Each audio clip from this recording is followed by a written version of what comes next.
I found out one of my neighbors thought she ruled public pavement, the way old kings ruled peasants, loud, irrational, and certain nobody would challenge her.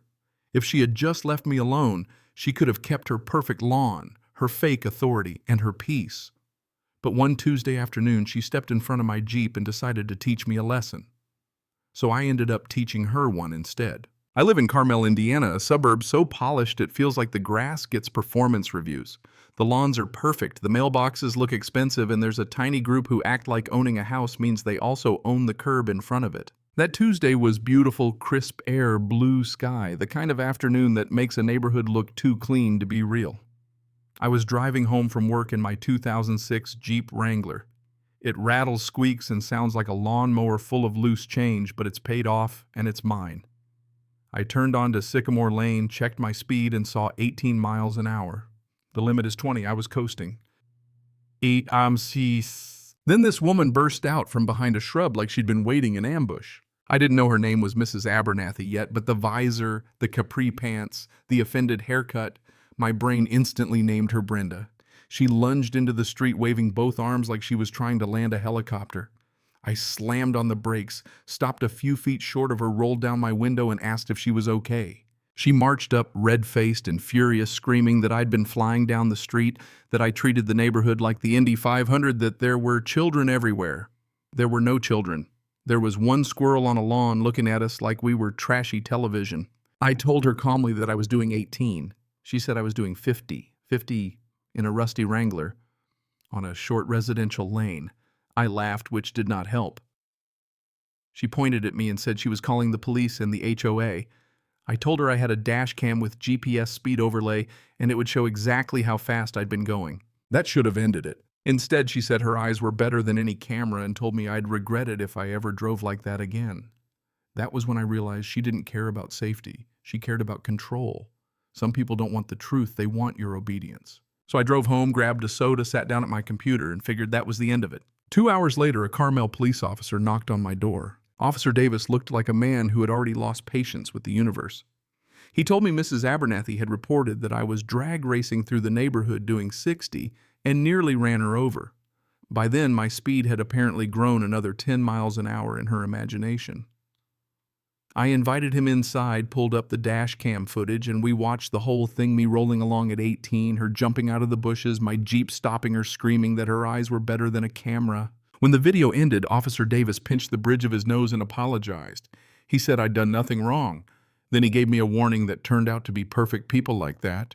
When they get proven wrong, they don't apologize. They double down. He was right. That night, I started reading Indiana traffic law Carmel ordinances and my HOA rules. On my dead-end street, there was no real minimum speed unless I was impeding traffic. So the next afternoon, the second I reached the edge of Brenda's property, I clicked on my hazards, dropped into first gear, and crawled past her house at 1 mile an hour. 1 mile an hour. By the time I reached her mailbox, her front door flew open. "What are you doing?" she screamed. I smiled and waved. "Just trying to be safe, Brenda." That became my routine. Morning 1 mile an hour. Evening 1 mile an hour. Errands 1 mile an hour. By Friday, she was standing in her driveway with a handheld radar gun trying to catch me being too slow. For a few days, I'll admit it felt incredible. Petty, childish, deeply stupid, and incredible. Then Monday morning, I got pulled over. 2 officers this time, not Davis. They told me Brenda had been sending videos to the precinct claiming I was harassing her with slowness. I explained the law and pointed out that no cars had ever been behind me. One officer almost laughed. The older one didn't. He said maybe I wasn't technically violating the code, but if I kept it up sooner or later, the city would find a nuisance angle and cite me. That was when the whole thing changed. Because he was right. The public road was weak ground. If I wanted something solid, I needed actual property law. So that night, I went digging through county deed records. My house used to sit on land that was once part of an old farm and old farmland. Leaves weird ghosts in the paperwork, rights-of-way access paths. Little leftovers nobody thinks about until they matter. Around 1:45 in the morning, staring at a scanned deed from 1952, I found one. A perpetual easement, 10 feet wide, running right along the edge of what Brenda thought was her front yard. I just sat there staring at the screen, then laughed so hard I scared myself. According to that deed, I had a legal right of ingress and egress across a strip of land she had been mowing for years. It wasn't a public street. It was a deeded access right attached to my property. Suddenly, this wasn't about driving slowly anymore. Suddenly, this was about building something. The next morning, I called a surveyor named Tom. By noon, he was out there finding old pins and marking my 10-foot easement with neon pink stakes right through her flower beds. That's when Brenda came storming out. She screamed at Tom, screamed at me, threatened police, threatened lawsuits, threatened reality itself. I leaned on my Jeep with a coffee and told her as politely as I could that she'd apparently been landscaping my easement all these years, and I appreciated the effort.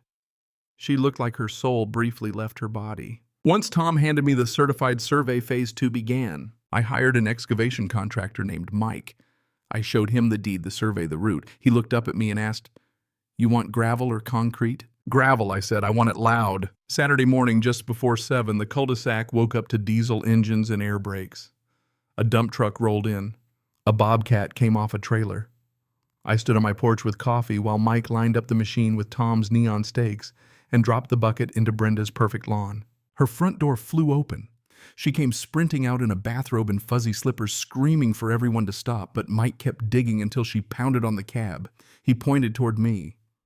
She turned and yelled that I was destroying her property and I was going to jail. Then the supporting cast arrived: Officer Davis, the HOA president, and a city code guy with a clipboard. For 1 minute, Brenda looked relieved. She thought all her little kingdoms had come to save her. I walked down my driveway carrying copies of the 1952 deed, the certified survey, and the plat maps.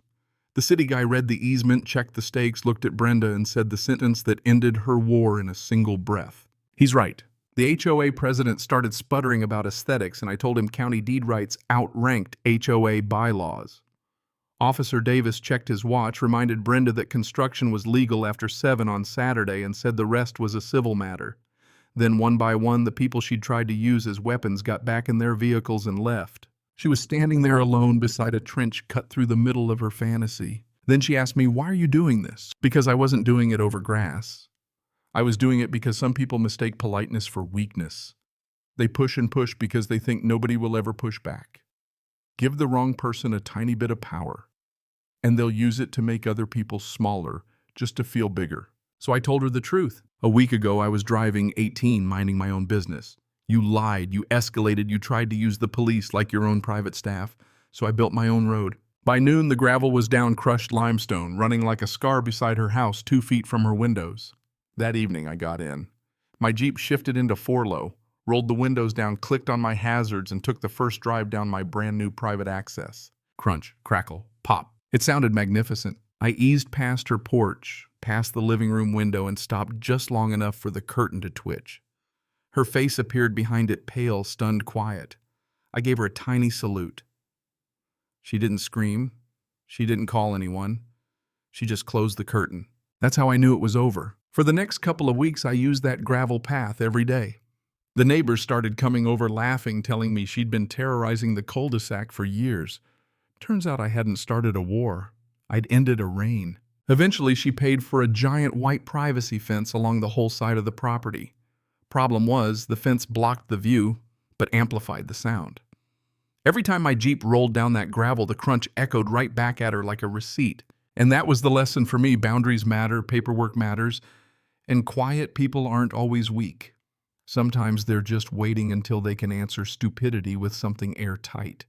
Most folks don't ruin their own peace because of a real problem. They ruin it because they can't stand hearing no. Brenda could have had a nice lawn, a quiet street, and a neighbor who never gave her a second thought. Instead, she chased control so hard she built herself a front row seat to her own karma. So tell me this, when somebody lies, escalates, and keeps abusing a little bit of power, how far is too far when you finally push back? Was that justice or just very organized revenge? Drop your take in the comments, and if you've ever dealt with a neighbor, an HOA, or some self-appointed tyrant who thought they owned your peace, tell me your story too.